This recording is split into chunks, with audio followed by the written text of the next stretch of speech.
हाँ तो नमस्कार दोस्तों, आप सभी का देव क्लासेस बूंदी ऑनलाइन प्लेटफॉर्म में आपका स्वागत है। आपका हार्दिक अभिनंदन है। मैं धारा सिंह गुर्जर। देखिए दोस्तों, हम जो अपना टॉपिक था उसी टॉपिक के ऊपर अपने ये क्लास आज रखते हैं। देखिए दोस्तों, अपना जो टॉपिक था वो चल रहा था राजस्थान की प्राचीन सभ्यताएं। दोस्तों, मैं आप सभी का भी स्वागत करता हूं आपके इस देव क्लासेस बूंदी ऐप के अंदर। और मैं आपसे यही अनुरोध करता हूं दोस्तों कि आप जो हमारा देव क्लासेस बूंदी जो यूट्यूब चैनल है उसको भी आप सब्सक्राइब करें और लाइक एंड शेयर भी जरूर करें। उसके बाद में दोस्तों, आपको जो हमारी जो क्लासें हैं ऑनलाइन है, ये दो क्लासें आपको या तो आप यूट्यूब चैनल पर इसको देख सकते हैं या फिर आप हमारे इस क्लास को देव क्लासेज ऐप पर भी आप हमारे इस क्लास को आराम से देख सकते हैं या पढ़ सकते हैं। आइए दोस्तों, हम बात करते हैं अपने टॉपिक के बारे में। देखिए दोस्तों, हम राजस्थान की प्राचीन सभ्यताओं के बारे में अध्ययन कर रहे थे।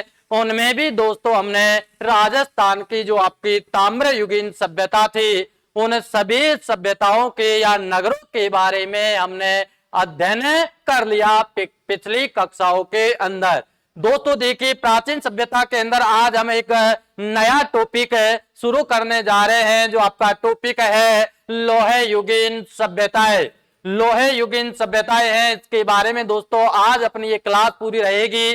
देखिए दोस्तों, आपकी लोहे युगीन सभ्यता से संबंधित जानकारी। आ जाइए आप भी हमारे साथ लोहे युगीन सभ्यता के अंदर। देखिए दोस्तों, हम चलते हैं आपकी लोहे युगीन सभ्यता। देखते हैं, सबसे पहले बात आती है दोस्तों, मैंने आपको पिछली कक्षा के अंदर बताया था कि आपकी जो सभ्यताओं को समय के आधार पर दो भागों में विभाजित किया है। एक आपका ताम्रयुगीन और दूसरा आपका लोहे युगीन। लोहे युगीन दोस्तों ध्यान में रखना कि इन सभ्यताओं का जो विकास है आपका, वो दोस्तों लोहे की जानकारी इस संसार में मनुष्य को कब हुई थी? 700 से 800 ईसा पूर्व के लगभग। कब की बात है? 700 से 800 ईसा पूर्व के लगभग मनुष्य ने पहली बार लोहे की जानकारी प्राप्त की। उसके बाद में हमारे राजस्थान के अंदर दोस्तों जो सभ्यताओं का विकास हुआ या जिन सभ्यताओं का विकसित हुई, उन्हीं सभ्यताओं को दोस्तों लोहे युगीन सभ्यता कहा जाता है। या हम एक सामान्य रूप से यह समझ सकते हैं कि जिस काल में या जिस समय आपका जो मनुष्य था दोस्तों, उस मनुष्य ने लोहा धातु का प्रयोग जिस समय से करना शुरू किया, उसके बाद का आपका समय क्या कहलाता है? लोहे युगीन समय या लोहे युगीन सभ्यता आपका कहलाता है। अब हमें आपकी जो लोहे युगीन सभ्यता है, इसके अंदर सबसे पहले हम देखते हैं आपकी बैराट। नाम सुना होगा दोस्तों आपने, बैराट या विराट नगर एक ही बात है। आज हम अपनी जो पहली सभ्यता है लोहे युगीन, उसके अंदर आपकी पहली सभ्यता है विराट नगर, और विराट नगर के बारे में हम अध्ययन करेंगे। आइए दोस्तों, आप भी हमारे साथ विराट नगर की सैर कीजिए। देखते हैं कि आपका विराट नगर कहाँ स्थित है और विराट नगर के उत्खनन में हमें क्या क्या चीजें प्राप्त हुई, इन सब चीजों के बारे में हमें देखेंगे। तो आप भी देखिए दोस्तों, देखते हैं कि जो आपका ये विराट नगर था दोस्तों, यह एक आपका महाभारत, ध्यान में रखना, महाभारत कालीन या महाभारत के समय भी दोस्तों आपका यह विराट नगर प्रसिद्ध था। क्यों? क्योंकि ऐसा माना जाता है कि हमने देखा कि महाभारत के समय भी आपके जो पांडव और कौरव थे, तो पांडवों ने आपके इस विराट नगर के अंदर अपना क्या बिताया था? अज्ञातवास का समय पूरा 1 वर्ष आपके इस नगर के अंदर बिताया था, ये हमने बताया। उसके बाद में बात आती है कि आपका जो सबसे महत्वपूर्ण बात है विराट नगर सभ्यता के अंदर, कि इस सभ्यता के अंदर जो आपका एक जनपद आता है मत्स्य जनपद। हम कह सकते हैं कि आपका जो यह नगर है विराट नगर, वो मत्स्य जनपद की राजधानी था। तो हमें दोस्तों यहाँ से जब विराट नगर जो आपकी सभ्यता है या जो आपका स्थल है, हमें इस स्थल से दोस्तों 5 कालों के अवशेष हमें उत्खनन के दौरान प्राप्त होते हैं। देखिए वो आगे की बात है, आगे हम इसके बारे में चर्चा कर लेंगे। उससे पहले हम देखते हैं कि आपका जो विराट नगर जो सभ्यता है या जो नगर है उसके अंदर क्या है या क्या नहीं है। देखिए दोस्तों देखते हैं, सबसे पहले बात आती है 1837 की, कि आपकी जो विराट नगर जो सभ्यता है इसके अंदर 1837 में पहली बार आपके इस नगर को दोस्तों कैप्टन बाल्ट ने, ध्यान रखना कौन था, कैप्टन बाल्ट, इस व्यक्ति ने 1837 में पहली बार आपके इस विराट नगर जो आपका सभ्यता है इसकी खोज की। ध्यान में रह जाएगा। इसी से संबंधित बात आती है कि 1837 में इसी व्यक्ति ने सम्राट अशोक का अभिलेख खोजा। ध्यान रखना, किसका, सम्राट अशोक का अभिलेख किसने खोजा, कैप्टन बाल्ट ने। उस अभिलेख का क्या नाम था दोस्तों, देखिए अभिलेख का नाम प्राप्त होता है भाब्रू शिलालेख। क्या, भाब्रू शिलालेख या भाब्रू अभिलेख। ध्यान रखना कि कैप्टन बाल्ट ने विराट नगर से सम्राट अशोक का अभिलेख किस वर्ष खोजा, तो ध्यान में रह जाएगा 1837 में। और विराट नगर की जो खोज हुई वो कब हुई, 1837 में। देखिए दोस्तों खोजकर्ता कौन हो गया, देखते हैं कि आपकी जो विराट नगर सभ्यता है उसका खोजकर्ता आपका कौन है, कैप्टन बाल्ट। समय कौन सा है कि किस समय इसकी खोज हुई, तो समय आपका हो गया दोस्तों 1837 में।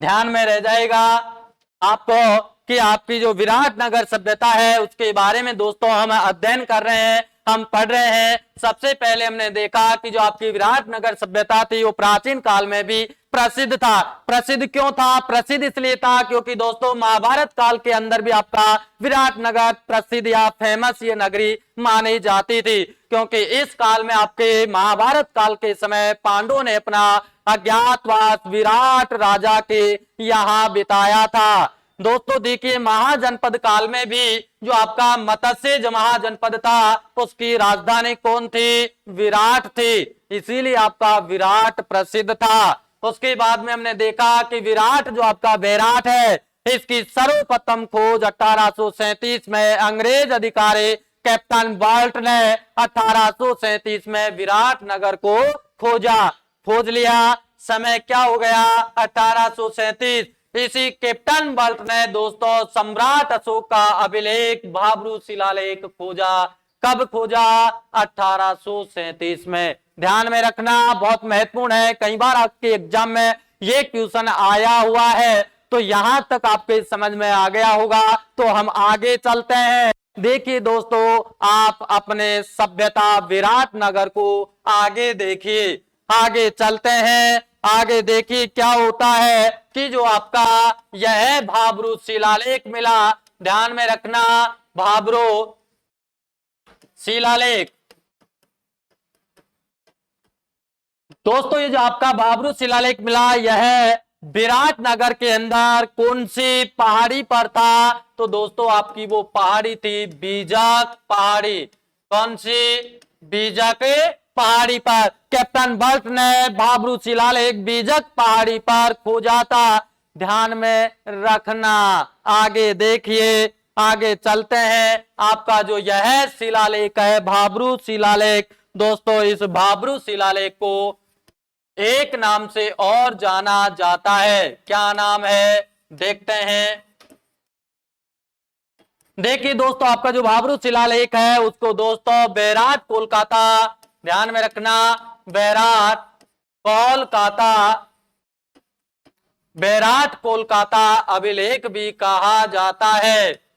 अब क्यों कहा जाता है, क्योंकि इसलिए कहा जाता है आपका बैराट के अंदर यह अभिलेख प्राप्त हुआ और वर्तमान में कहां स्थित है, कोलकाता संग्रहालय में आपका यह अभिलेख स्थित है या रखा हुआ है। इसी कारण इस अभिलेख को दोस्तों बैराठ कोलकाता अभिलेख के नाम से जाना जाता है। आगे देखिए, आगे देखते हैं। अगली बात आती है, इंग्लैंड का एक व्यक्ति था डॉक्टर कार्लाइन। कौन था? डॉक्टर कार्लाइन।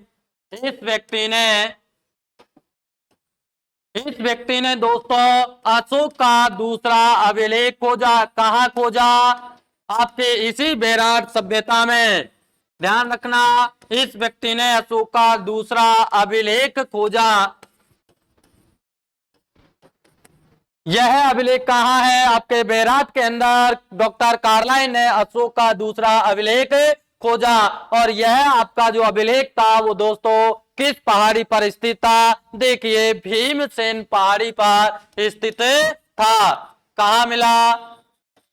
भीमसेन पहाड़ी पर हमें यह अभिलेख मिला। यहां तक बात समझ में आ गई। आगे देखिए, आगे चलते हैं कि इसको एक बार दोबारा देख लीजिए बेटा। एक बार और हम दोबारा इसको रिपीट कर लेते हैं। दोबारा से हम इसको एक बार देख लेते हैं, समझ लेते हैं। देखिए दोस्त, हमने देखा कि आपका भाबरू शिलालेख हमें राजस्थान के हमारे विराटनगर के अंदर प्राप्त हुआ। यह कहां प्राप्त हुआ? कौन सी पहाड़ी पर? बीजक की पहाड़ी पर हमें यह अभिलेख प्राप्त हुआ। दोस्तों, इस अभिलेख को इतिहासकारों ने बैराठ कोलकाता अभिलेख के नाम से भी जाना जाता है। क्यों जाना जाता है? क्योंकि यह अभिलेख हमें बैराठ के अंदर मिला और वर्तमान में आपका यह अभिलेख कोलकाता संग्रहालय के अंदर रखा हुआ है। इसी कारण इतिहासकारों ने इसे बैराठ कोलकाता अभिलेख कहा है। आगे देखिए, आगे देखते हैं कि अभिलेख का दूसरा अभिलेख भी हमें यहां मिला है। सम्राट अशोक का डॉक्टर कार्लाइन अंग्रेज अधिकारी था। इस व्यक्ति ने दोस्तों अशोक का दूसरा अभिलेख खोजा और यह अभिलेख आपका कहां है? भीमसेन पहाड़ी पर स्थित था। तो ये आपके दोस्तों दोनों अभिलेख हमें प्राप्त हो गए। कहां से? अपने बैराठ से। सबसे ज्यादा प्रश्न आपके यहां से पूछे जाते हैं, तो आपको ध्यान रखना होगा। अगर एग्जाम के अंदर आपको क्वेश्चन सही करना है तो ये आपको याद रखना होगा। आगे देखिए दोस्तों, आगे चलते हैं। आगे हम और अपना देखते हैं आपकी बैराठ सभ्यता के अंदर। देखिए दोस्तों, आगे बहुत मजा आएगा, आनंद आता रहेगा, आप देखते रहिए। देखिए दोस्तों, अब हम देखते हैं इसका बैराठ सभ्यता। देखिए दोस्तों, बात आती है आपके खोजकर्ता की। मैंने अभी पहले भी बता दिया, आपका खोजकर्ता है इसका कैप्टन बल्ट। कौन है? कैप्टन बल्ट। उसके बाद में इसका उत्खनन करता, ध्यान में रखना, उत्खनन करता है आपका दयाराम साहनी। कौन है? दयाराम साहनी। कब किया इसने? 1937-38 में। इस भाई साहब ने कब खोजा? 1837 में। ध्यान में रखना, एक ही बात है, ध्यान में रह जाएगा कि 1837 में कैप्टन बल्ट ने आपकी बैराठ सभ्यता की खोज की। और इसका उत्खनन कब हुआ? इसके जस्ट 100 साल बाद में 1937-38 में आपके दयाराम साहनी ने इसका क्या किया? उत्खनन किया।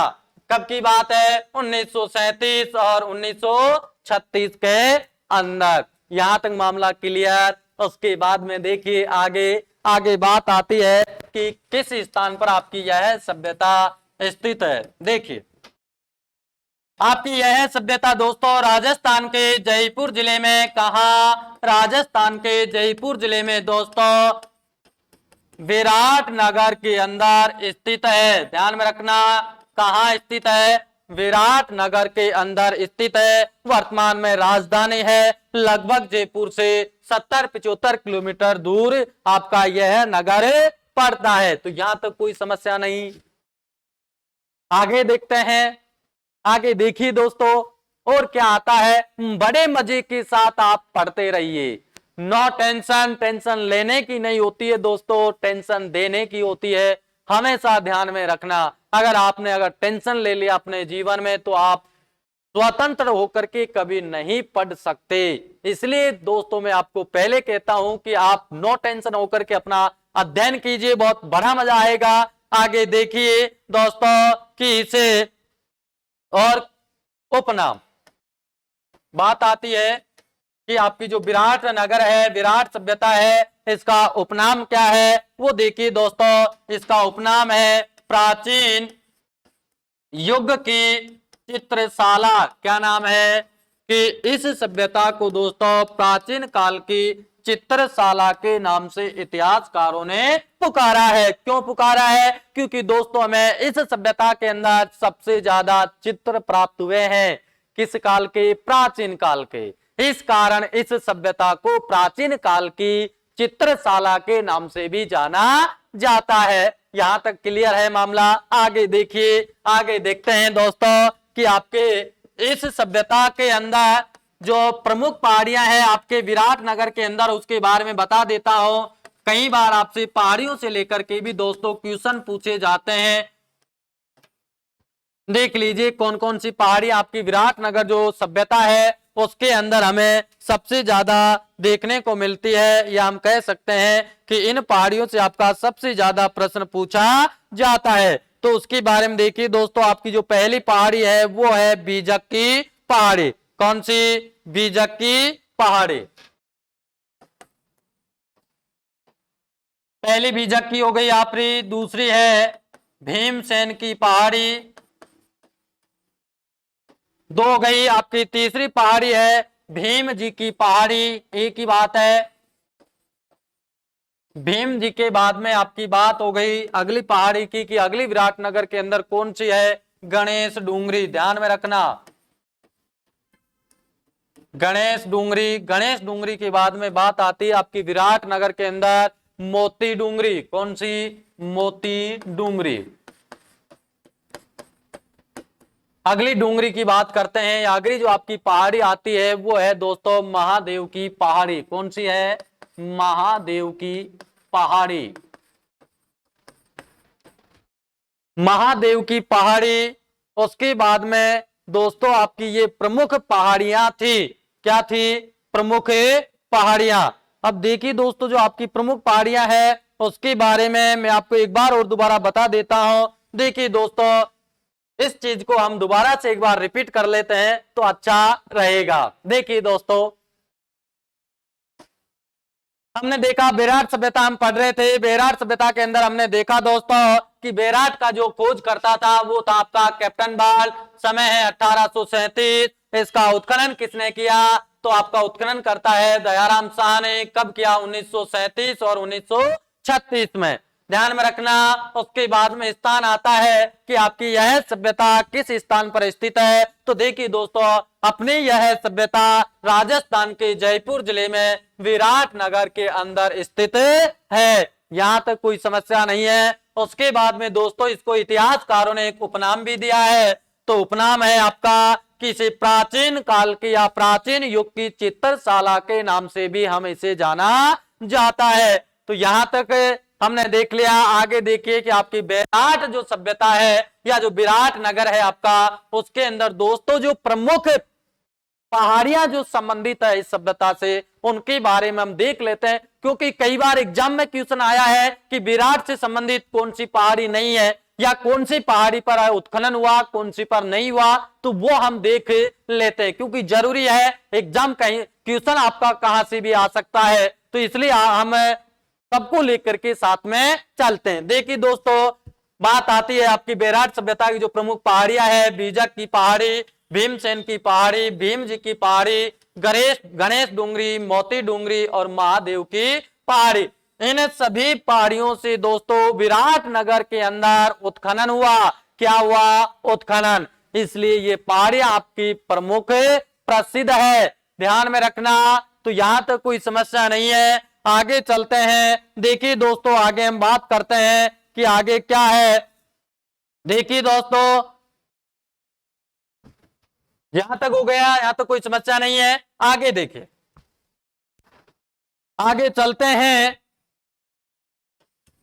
कि आपका 1937 में पहली बार, ध्यान में रखना, पहली बार दयाराम साहनी ने, किसने? दयाराम साहनी ने दोस्तों बीजक की पहाड़ी पर, ध्यान में रखना, बीजक की पहाड़ी पर 1936-37 में दयाराम साहनी ने पहली बार उत्खनन किया। तो ध्यान में रखिए दोस्तों, कौन सी पहाड़ी है? बीजक की पहाड़ी। किसने किया? दयाराम साहनी ने। कब किया? 1936 और 37 में। ध्यान में रह जाएगा। आगे देखिए, आगे बात आती है कि बैराट से हमें उत्खनन के दौरान, ध्यान में रखना, बैराट से उत्खनन, बैराट से उत्खनन कि हमें बैराट से जो उत्खनन किया वो दोस्तों आपका किस किस काल का माना जाता है, उसके बारे में देखिए दोस्तों। आपका पहला आता है महाभारत कालीन। कौन सा? महाभारत कालीन आ गया। उसके बाद में कौन सा आता है? वो है दोस्तों आपका बौद्ध धर्म, या बौद्ध धर्म से संबंधित या उस समय के अवशेष या उस समय के हमें उत्खनन में प्राप्त हुए हैं। उसके बाद में देखिए दोस्तों मौर्य कालीन। कौन सा? मौर्य कालीन। मौर्य कालीन के बाद में दोस्तों सबसे महत्वपूर्ण इसके अंदर सम्राट अशोक का। कौन सा? सम्राट अशोक का। इस काल में हमें सबसे ज्यादा जो अवशेष प्राप्त होते हैं मौर्य काल में, किसके होते हैं? सम्राट अशोक के। उसके बाद में देखिए दोस्तों आपका हमें मिलता है पुराण कालीन। कौन सा कालीन? पुराण कालीन अवशेष। ध्यान में रखना, पुराण कालीन अवशेष के बाद दोस्तों आपका हमें यहां से या विराट सभ्यता से दोस्तों मुगल कालीन भी अवशेष प्राप्त होते हैं। तो इन कालों के अवशेष दोस्तों हमें कहां से मिलते हैं? वो मिलते हैं दोस्तों हमें कहां से? आपके बैराट सभ्यता से। कहां से? बैराट सभ्यता से। ध्यान में रखना, रहना होगा या रखना होगा आपको ध्यान में कि बैराट सभ्यता से हमें किस किस काल के अवशेष उत्खनन में प्राप्त हुए हैं वो आपके सामने है। देखिए दोस्तों एक बार और हम इस चीज को रिपीट कर लेते हैं, आइए हमारे साथ।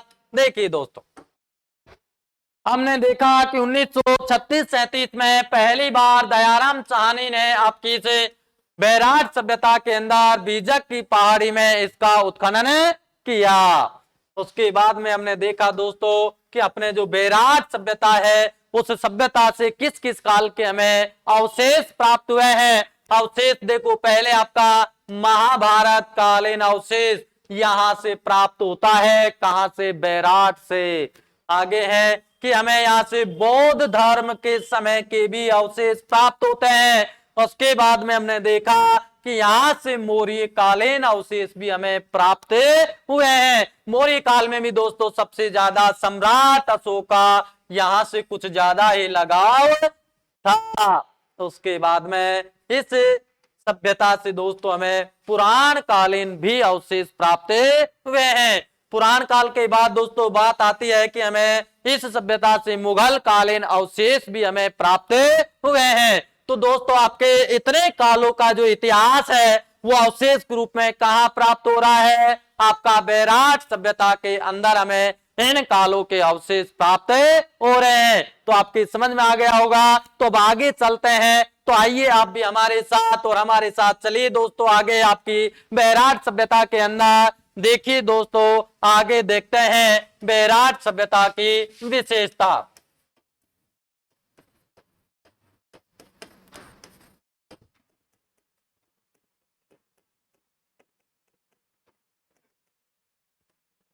देखते हैं बैराट सभ्यता की आपकी विशेषता कि बैराट के अंदर कौन कौन सी प्रमुख आपकी विशेषताएं हैं उसके बारे में। तो देखिए दोस्तों हम देखते हैं आपकी बैराट सभ्यता। चलते हैं, देखिए दोस्तों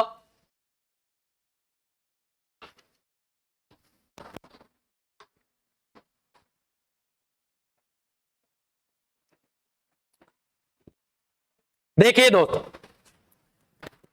सबसे पहले बात हमने की कि बैराट को एक उपनाम से भी हमें जानते हैं, वो आपने देख लिया है कि प्राचीन काल की इसके चित्रशाला भी हमें किस नगर को या सभ्यता को कहते हैं, आपका बेराट सभ्यता उसके अंदर आएगा। सबसे पहले हम बात करते हैं महाभारत कालीन अवशेष। कौन से? महाभारत अवशेष। कि दोस्तों हमें आपकी सभ्यता से महाभारत के समय के कौन कौन से हमें अवशेष उत्खनन के दौरान प्राप्त हुए हैं वो देखिए दोस्तों। सबसे पहले बात आती है कि महाभारत के अंदर दोस्तों आपके पांडवों ने यहां दोस्तों अपना अज्ञातवास बिताया था। ध्यान में रखना, मैंने पहले भी बताया था कि पांडवों ने अपना अज्ञातवास किस नगर के अंदर बिताया था? विराट के अंदर या बैराट के अंदर। राजा विराट उस समय राजा था यहाँ का, ध्यान में रह जाएगा। उसके बाद देखिए कि हमें यहां से दोस्तों एक जो आपकी भीमसेन जो पहाड़ी है दोस्तों, आपकी भीमसेन पहाड़ी है, वहां पर एक तालाब है। क्या है? तालाब। और दोस्तों इस तालाब को क्या कहा जाता है? भीम ताल भी कहा जाता है। क्या कहा जाता है? भीम ताल। ध्यान में रखना, ऐसा माना जाता है कि जो ये भीम ताल तालाब है वो आपका महाभारत कालीन माना जाता है। तो ध्यान में रखना क्वेश्चन यही आएगा कि महाभारत कालीन अवशेष कौन सा बैराट के अंदर प्राप्त हुआ है? तो आपका कौन सा है? भीम ताल तालाब जो महाभारत काल का माना जाता है। उसके बाद में देखा दोस्तों हमें कि बैराट से हमें एक मंदिर प्राप्त होता है उत्खनन में। क्या प्राप्त होता है? मंदिर। मंदिर का नाम है, क्या नाम है मंदिर का? केशव राय मंदिर। क्या नाम है? केशव राय मंदिर। ऐसा माना जाता है कि यह मंदिर भी दोस्तों आपका महाभारत के समय बना था। कौन सा? केशव राय मंदिर। कहाँ स्थित है? बैराट सभ्यता में। और किस काल में बना था? महाभारत काल में। इसलिए ध्यान में रखना कि महाभारत कालीन कौन कौन से अवशेष हमें बैराट के अंदर प्राप्त हुए। तो आपके दो आएंगे, एक तो भीमताल तालाब और एक आपका केशव राय मंदिर। यहां तक कंप्लीट है, यहां तक कोई समस्या नहीं है। आगे देखिए, आगे चलते हैं। अभी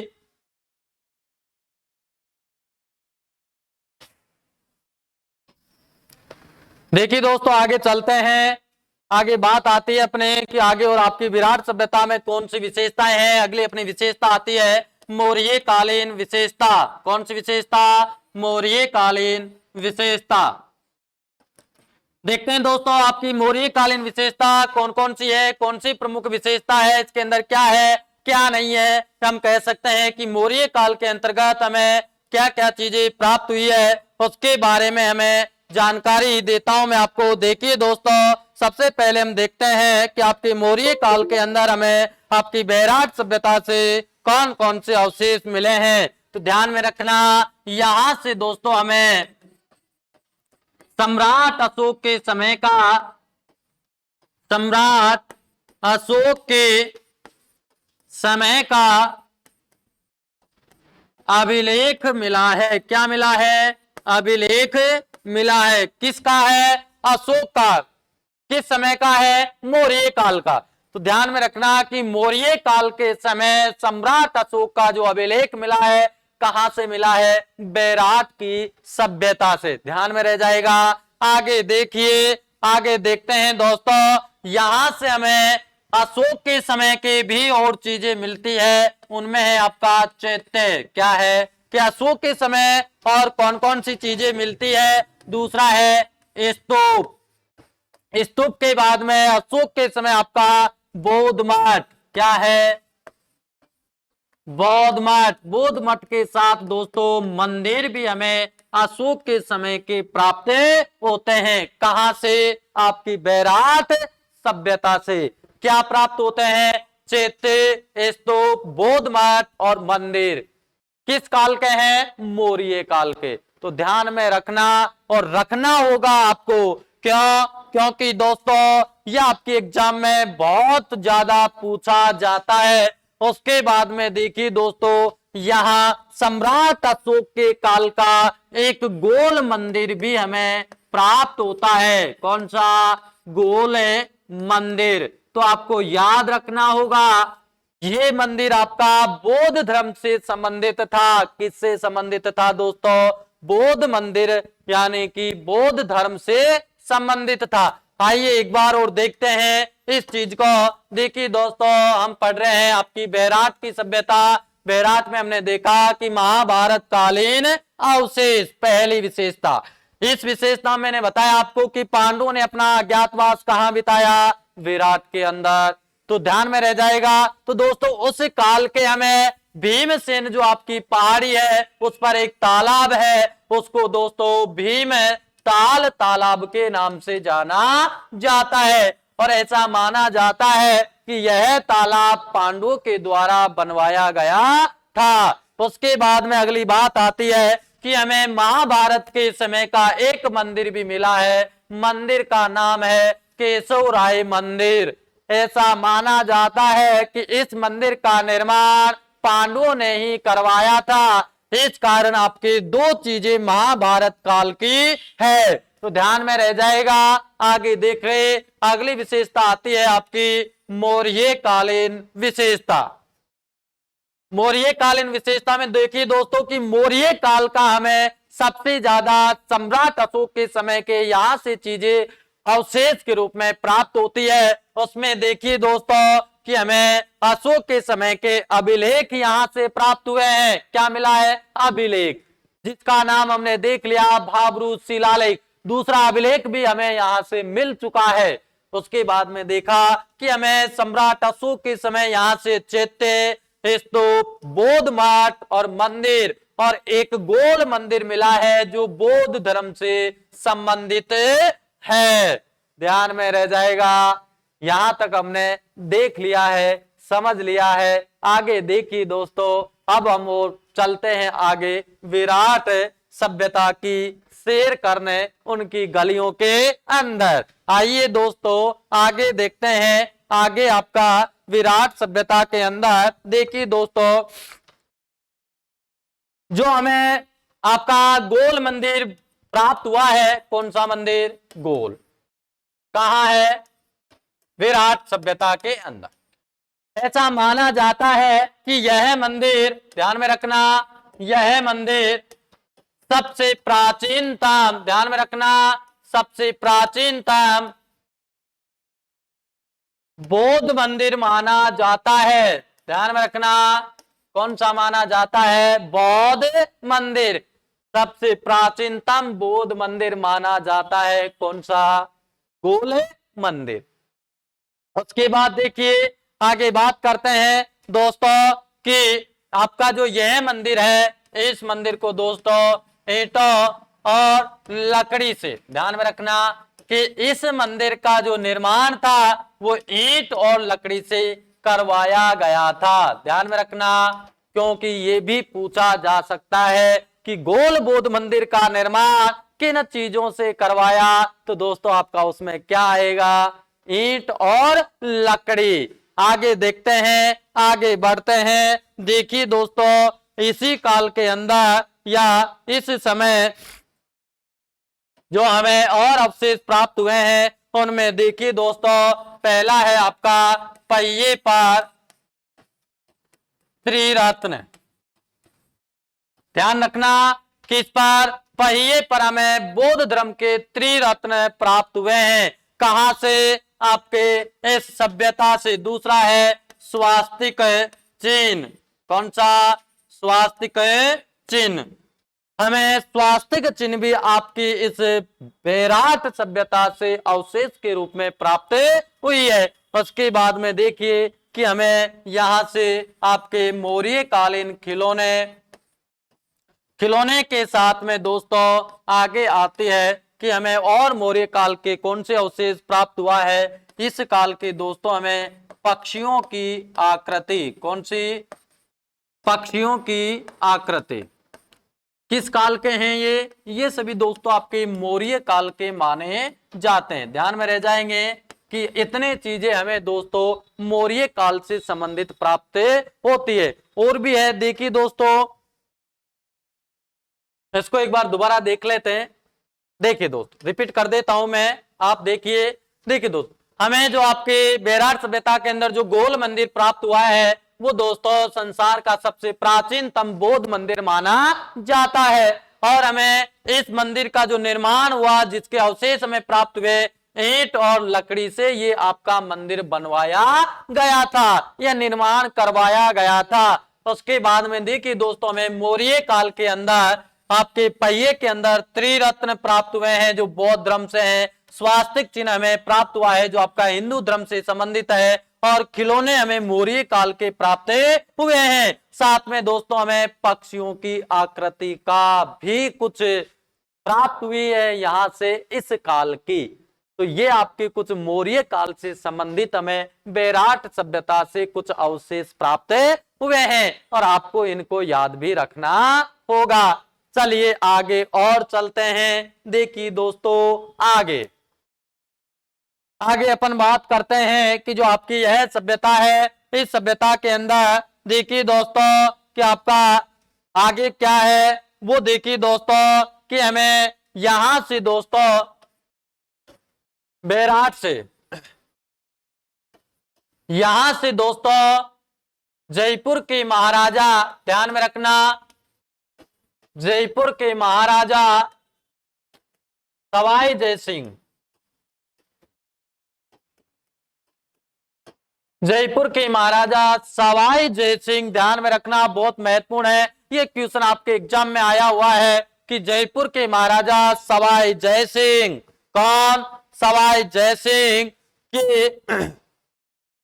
के समय की, या सवाई जयसिंह के समय की यहां हमें एक स्वर्ण पेटी मिली है। क्या मिली है? स्वर्ण पेटी। किसके समय की थी? सवाई जयसिंह के समय। ध्यान में रह जाएगा, क्या मिला है? स्वर्ण पेटी मिली है। क्योंकि उस समय राजा कौन था आपका? जयपुर के महाराजा सवाई जयसिंह। उसके बाद में देखिए दोस्तों कि यहां पर आपके इस सभ्यता में 634 में दोस्तों आपका चीनी यात्री कौन था? 634 में दोस्तों चीनी यात्री वेंगसांग यहाँ आया। कौन आया? वेंगसांग यहां आया था। कहां आया था? आपके बेराट के अंदर 634 ईस्वी में आपका कौन आया? चीन का यात्री, जिसका नाम था वेंगसांग। कौन था? वेंगसांग। वेंगसांग ने बताया कि जिस समय में आया था उस समय बेराट के अंदर कितने? 8 मंदिर थे। कितने मंदिर थे दोस्तों? 8 मंदिर। ये बात कौन कह रहा है? वेंगसांग बता रहा है कि जब मैं 634 के अंदर आपके विराट नगर की यात्रा पर गया था, उस समय यहाँ पर बौद्ध धर्म कितने थे? 8 थे। कितने? 8 थे। ये बात कौन बता रहा है? वेंगसांग। कब बता रहा है? 634 में। तो ये ध्यान में रह जाएगा आपका, कोई समस्या नहीं है। देखिए दोस्तों, आगे बात करते हैं आपकी जो सभ्यता है इसके अंदर और क्या है। उसके अंदर अगली बात आती है मुद्राएं। दोस्तों में यहां से उत्खनन में आपकी मुद्राएं भी प्राप्त हुई है, उनके बारे में देख लेते हैं। देखिए दोस्तों, हमें यहां से कुल 36 मुद्राएं प्राप्त हुई है। कितनी? 36। ध्यान में रह जाएगा, कितनी मुद्राएं मिली? 36। अब 36 में देखिए जो डिवाइडेशन होता है उनमें देखिए दोस्तों 36 में से 8 आपकी पंचमार्क, क्या है? पंचमार्क चांदी की मुद्राएं हैं। ध्यान में रखना, चांदी की मुद्राएं है। कितनी? 8। क्या है? पंचमार्क चांदी की मुद्राएं है। कितनी? 8। उसके बाद में देखिए दोस्तों हमें यहां 28 मुद्राएं, कितनी? 28 मुद्राएं दोस्तों हमें इंडो इंडो यूनानी शासकों की थी। किसकी थी? इंडो यूनानी शासकों की कितनी मुद्राएं थी? 28। कितने हो गए? टोटल 36 हो गए ना आपकी। आगे देखिए, आगे बात आती है कि आपकी जो मुद्राएं थी उनमें से दोस्तों आपकी इन 28 में से 16 मुद्राएं आपकी यूनानी राजा, कौन था? यूनानी राजा मिनांडर। यूनानी राजा मिनांडर की मुद्राएं थी। कितने? 16। कितनी थी दोस्तों? 16 मुद्राएं हमारे किस राजा की थी? यूनानी राजा मिनांडर की 16 मुद्राएं हमें कहां से मिली? आपके बैराट से हमें मिली। आगे देखिए, जो दोस्तों आपकी ये है उसमें हमें यहां से दोस्तों एक मुद्रा दोस्तों हमें यहां से सूती कपड़े में बर्तन के अंदर मिली है। कहा? बर्तन के अंदर।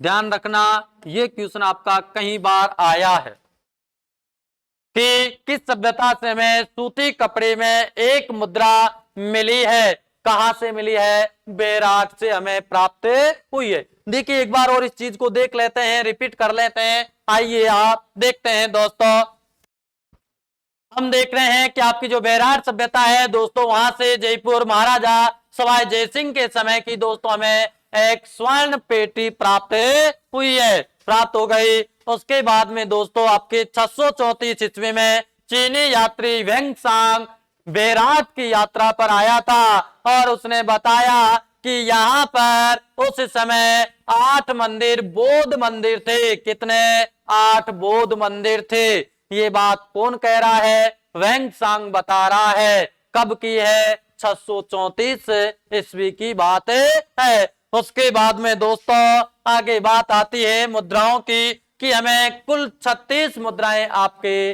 बैराट से प्राप्त होती है। कितने? 36 मुद्राएं। दोस्तों उन 36 मुद्राओं में से आपकी 8 मुद्रा पंचमार्क मुद्राएं थी। पंचमार्क चांदी की मुद्राएं थी। कितने? 8। और जो आपकी 28 मुद्राएं थी वो दोस्तों इंडो यूनानी राजाओं की माने जाती थी। उसके बाद में देखिए दोस्तों हमें यहां से 16 मुद्राएं यूनानी राजा मेनांडर की भी प्राप्त होती है। कितनी मुद्रा? 16। कितनी? 16। उसके बाद में देखिए दोस्तों बैराट से में एक मुद्रा ऐसी मिली है जो आपके सूती के कपड़े में बंधी हुई थी। ध्यान रखना, ये आपके लिए कई बार प्रश्न आया है, तो यह आपके लिए बहुत महत्वपूर्ण है, इसलिए ध्यान रखना। यहां तक आ गई समस्या, हो गई समस्या का सॉल्यूशन। आगे देखिए दोस्तों, आगे चलते हैं कि और क्या है यहां आपकी बैराट सभ्यता के अंदर। देखिए दोस्तों आगे चलते हैं, हम देखते हैं जो आपकी लिपि के बारे में देखते हैं। देखिए दोस्तों हमें यहां से जो लिपि प्राप्त हुई है वो है आपकी ब्राह्मी लिपि। कौन सी? ब्राह्मी लिपि। ये दोस्तों ब्राह्मी लिपि आपकी मौर्य काल की थी। कौन से काल की थी? मौर्य काल की। कौन सी लिपि थी? ब्राह्मी लिपि। उसके बाद में आपकी दूसरी लिपि हमें प्राप्त होती है, वो है दोस्तों आपकी शंख लिपि। कौन सी है? शंख लिपि। ये दोस्तों आपकी गुप्त काल की मानी जाती है। कौन से काल की? गुप्त काल। तो ध्यान में रखना कि हमें बैराट सभ्यता से 2 लिपियां प्राप्त हुई है, आपकी मौर्य कालीन लिपि ब्राह्मी लिपि और आपकी गुप्त कालीन लिपि शंख लिपि हमें आपके बैराट से प्राप्त हुई है। यहां तक कोई समस्या नहीं है। आगे देखिए, आगे बात करते हैं कि आपकी जो अगली विशेषता आती है वो है मुगल कालीन अवशेष। कौन से? मुगल कालीन अवशेष। कि इस सभ्यता से मुगल काल के कौन कौन से अवशेष हमें प्राप्त होते हैं वो देखिए दोस्तों आप, कि मुगल काल के कौन कौन से अवशेष हमें इस सभ्यता से प्राप्त होते हैं। एक बार देखिए दोस्तों, देखते हैं कि कौन कौन से अवशेष हमें आपके इस सभ्यता से प्राप्त होते हैं। देखिए दोस्तों मुगल काल के अंदर हमें सबसे पहले जो बात आती है कि हमें यहां से एक टकसाल प्राप्त होती है। क्या? टकसाल। दोस्तों यहां से हमें सिक्के डालने की एक टकसाल प्राप्त होती है और वो कब की है? आपकी मुगल काल की मानी जाती है। क्या है? टकसाल। किस काल की? मुगल काल की। कोई समस्या नहीं। आगे देखिए, आगे देखते हैं दोस्तों। हमें यहां से बेराट से इस टकसाल में ध्यान में रखना, अकबर और आपका जहांगीर, इस टकसाल से दोस्तों हमें अकबर और जहांगीर के सिक्के हमें कहां से मिले? इस काल के, मुगल काल के दोस्तों हमें यहां से एक टकसाल मिली और उस टकसाल के अकबर और जहांगीर के सिक्के हमें प्राप्त होते हैं। इसी कारण यह पता चलता है कि हमें बेराट के अंदर भी आपकी एक क्या थी? टकसाल थी। ध्यान में रह गया। आगे देखिए दोस्तों कि हमें जो ये सिक्के प्राप्त हुए हैं उन सिक्कों पर दोस्तों आपकी बेराट सभ्यता का या बेराट का नाम लिखा हुआ मिलता है। तो दोस्तों ये आपके बेराट सभ्यता की कुछ प्रमुख विशेषताएं थी जो हमने पढ़ ली है। एक बार इस चीज को और दोबारा देख लीजिए दोस्तों। देखते हैं दोबारा। देखिए दो, हम देख रहे थे आपकी बेराट सभ्यता के अंदर हमें लिपि उत्खनन के दौरान कौन सी प्राप्त होती है? पहली आपकी ब्राह्मी लिपि जो आपकी मौर्य काल की थी, दूसरी आपकी शंख लिपि जो आपकी गुप्त काल की है, और हमें दोस्तों इस काल के मुगल कालीन अवशेष प्राप्त होता है और वो है आपका क्या? टकसाल। कि हमें इस काल की एक टकसाल प्राप्त होती है और उस टकसाल से दोस्तों हमें आपके अकबर और जहांगीर के सिक्के हमें प्राप्त होते हैं। इन दोनों के सिक्कों पर दोस्तों क्या लिखा हुआ मिलता है? बेराट लिखा हुआ हमें प्राप्त होता है। तो ये दोस्तों आपकी कुछ बेराट सभ्यता की विशेषताएं थी जो हमने देख ली है, हमने पढ़ ली है। मैं सोचता हूं कि आपको बहुत मजा आया होगा इस क्लास के अंदर। देखिए दोस्तों हम बात करते हैं जो अगली विशेषता के बारे में। वो विशेषता है आपकी लौह विशेषता। यह भी आपकी लौह युगीन सभ्यता माने जाती है।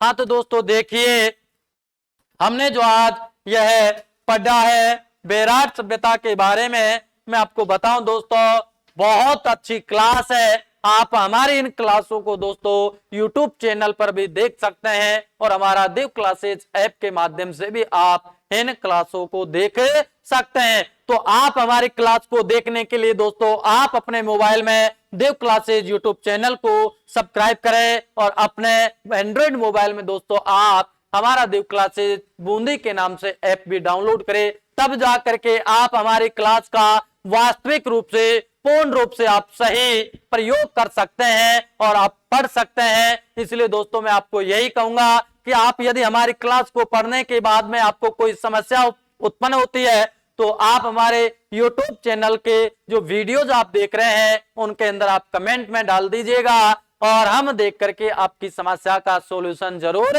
करेंगे। तो हाँ तो दोस्तों आप सभी को बहुत बहुत धन्यवाद, आप सभी को बहुत बहुत धन्यवाद और आप सभी को नमस्कार दोस्तों।